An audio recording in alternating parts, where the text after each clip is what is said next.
Gagane ya woi, mogane ya woi nya. Ajemine hanya kau bilang macam. Gagane ya woi, mogane ya woi nya. Tinanung nganong enyate nutal.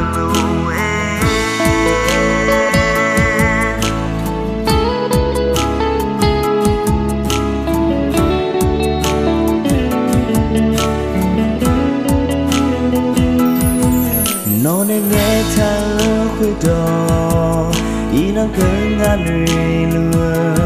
lười đưa lái nghe ngao nữ ma wo sai cái lao nhà ai chỉ cứ lấy co ăn nơi lu ngó ngã ông mà dễ dễ nó nên ngã ông này là chạm nhỏ lo ngà nhưng mà na nhà mananya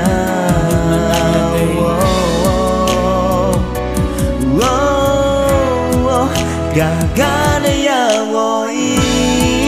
mogane ya woi nya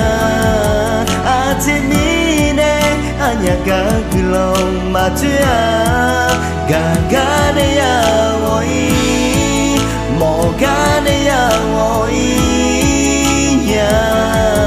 thì nó ngum ngã nó nghe nhà tè nữ thơ lô kaluma ngano nuka kaluma de ekoni kulang majemine ngale dia tigaya jo dia tigaya I kakane bokane jo bokane ya nó lên nhảy về nhà nghe cho ý nó chế nó giàu lá thà nó được xa nhà mà lo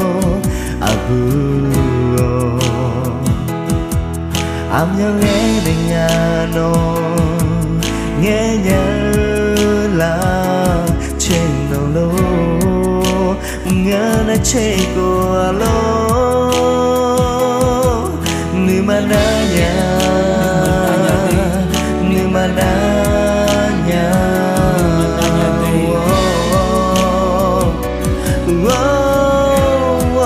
gagane ya woi mogane ya woi nya atemine anya gagilo matua gagane ya woi mogane ya woi nya tinanung ngano nghe nhau te gagane mogane ya woi nya atemine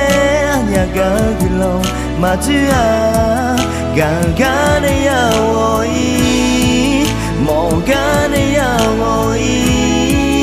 nya tinanung ngano nghe nhau te nữ thơ lô ekoni kulang majemine ngale dia tigaya jo dia tigaya I kakane bokane jo bokane ya go inyai